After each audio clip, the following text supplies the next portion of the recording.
اللہ الرحمن الرحیم۔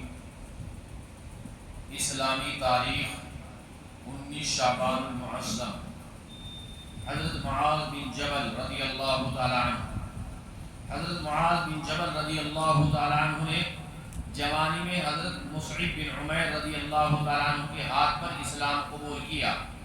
جب حضور اکرم صلی اللہ علیہ وسلم مدینہ منورہ پہنچے تو حضرت معاذ رضی اللہ تعالی عنہ حضور صلی اللہ علیہ وسلم کی خدمت میں ہر وقت رہتے۔ آپ ان 6 صحابہ میں سے تھے جن لوگوں نے حضور اکرم صلی اللہ علیہ وسلم کے زمانے میں پورا قرآن جمع کر لیا تھا۔ ان کی علمی صلاحیت کی وجہ سے حضور اکرم صلی اللہ علیہ وسلم نے فتح مکہ کے بعد مکہ میں دین سکھانے کے لیے ان کو معلم مقرر کیا۔ اس طرح جب اہل یمن ایمان میں داخل ہوئے تو ان کی تعلیم و تربیت کے لیے انہیں روانہ فرمایا۔ حضور اکرم صلی اللہ علیہ وسلم نے ایک مرتبہ فرمایا، معاذ بن جبل حلال و حرام کو زیادہ جاننے والے ہیں۔ حضرت معاذ رضی اللہ تعالیٰ عنہ کو حضرت عمر رضی اللہ تعالیٰ عنہ نے اپنی خلافت میں شام روانہ کیا تاکہ وہ لوگوں کو دین سکھائیں۔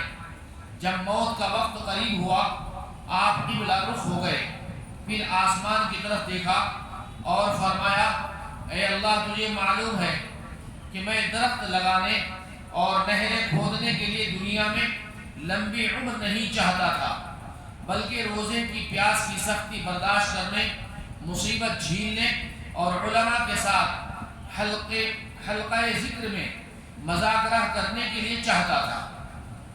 اے اللہ مجھے قبول فرما۔ اس کے بعد آپ کی روح پرواز کر چکی۔ انا للہ و انا الیہ راجعون، یہ 18 ہجری تھی۔ اس وقت آپ کی عمر تقریباً 48 سال تھی۔ اللہ کی قدرت، میگنیٹ، اللہ تعالیٰ نے زمین کے اندر قسم قسم کی دھات رکھی ہے۔ ان میں سے ایک دھات چمبک ہے، یعنی میگنیٹ، جو لوہے کی ایک قسم ہے۔ یہ لوہے کو اپنی طرف کھینچتا ہے اور لوہے سے چپک جاتا ہے، اور لوہے کے علاوہ دوسری کسی چیز سے نہیں چپکتا۔ اگر اس کے سامنے لکڑی، پتھر وغیرہ رکھے جائیں تو اس سے نہیں چپکتا۔ ذرا غور کیجئے کہ زمین سے نکلی ہوئی معمولی سی دھات میں ایسی طاقت کس نے رکھی ہے؟ یقیناً یہ اللہ تعالیٰ کی قدرت ہے، جس چیز میں جیسا چاہتا ہے ویسی ہی خاصیت رکھتا ہے۔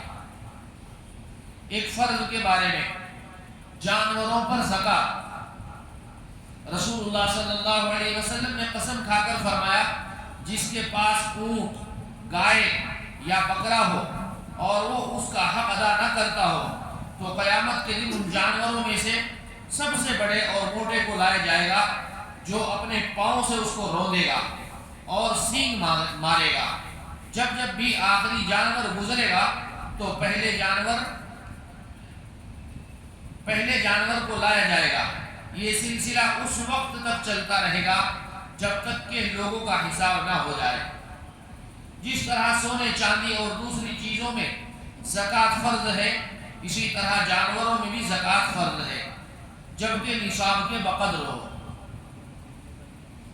ایک سنت کے بارے میں، خوشی کے وقت سجدہ شکر ادا کرنا۔ حج کو جانے کے لیے درخواست منظور ہو گئی تو بڑی خوشی ہوتی ہے۔ اس وقت میں سجدہ شکر ادا کرنا۔ اللہ نے اولاد دے دی، خبر ملی آپ کو کہ اولاد ہوگی، آپ کے یہاں بیٹا ہوا یا بیٹی ہوئی، تو اس وقت میں سجدہ شکر ادا کرنا، اللہ کی ہر نعمت پر سجدہ شکر ادا کرنا۔ لیکن ہم ایک ناشکر ایسے ہیں، اللہ کی نعمتوں کو استعمال کرتے ہیں لیکن پھر بھی اللہ کا شکر ادا نہیں کرتے۔ رسول اللہ صلی اللہ علیہ وسلم کو جب خوشی کا موقع آتا یا کوئی خوشخبری سنائی جاتی تو آپ صلی اللہ علیہ وسلم سجدہ شکر بجا لاتے۔ ایک اہم عمل کی فضیلت، جانور پر رحم کرنے کا ثواب۔ رسول اللہ صلی اللہ علیہ وسلم کی بارگاہ میں صحابہ کرام نے عرض کیا، یا رسول اللہ، کیا جانوروں پر رحم کرنے میں بھی ہمارے لیے ثواب ہے؟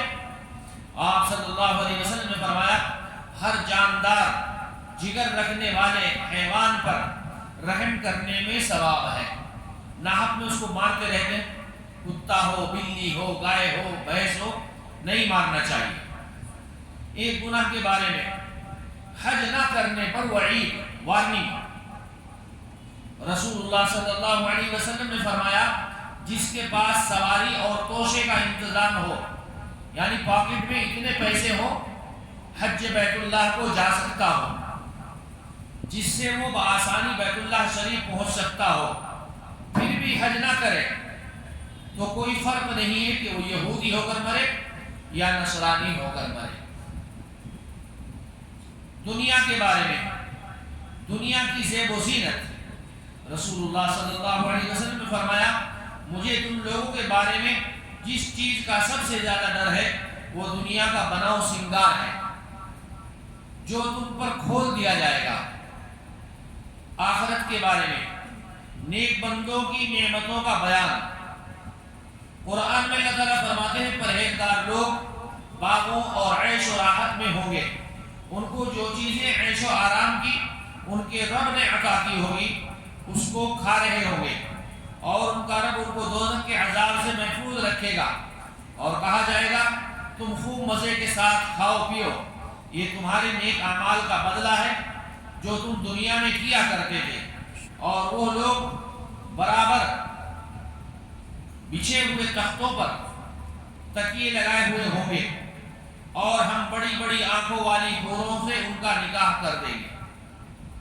طب نبوی سے علاج، لوکی سے دماغ کی کمزوری کا علاج، جس کا دماغ کمزور ہوتا ہے، لوکی جس کو ہم کدو کہتے ہیں، ایک تو کدو ہے جس سے ہم میٹھا بناتے ہیں وہ نہیں، بلکہ گرین کلر کا جو ہوتا ہے اس کو کدو کہا جاتا ہے، لوکی کہتے ہیں اس کو۔ رسول اللہ صلی اللہ علیہ وسلم نے فرمایا تم لوکی کھایا کرو کیونکہ یہ عقل کو بڑھاتی ہے۔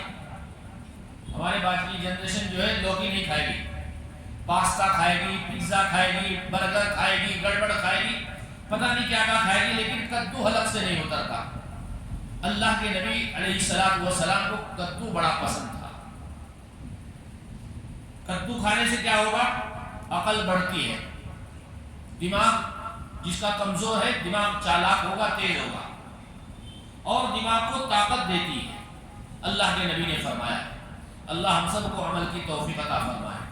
سبحان اللہ وبحمدہ، سبحانک اللہم وبحمدک، ونشہد ان لا الہ الا انت، نستغفرک ونتوب الیک۔ سبحان ربک رب العزة عما یصفون، وسلام علی المرسلین، والحمد للہ رب العالمین۔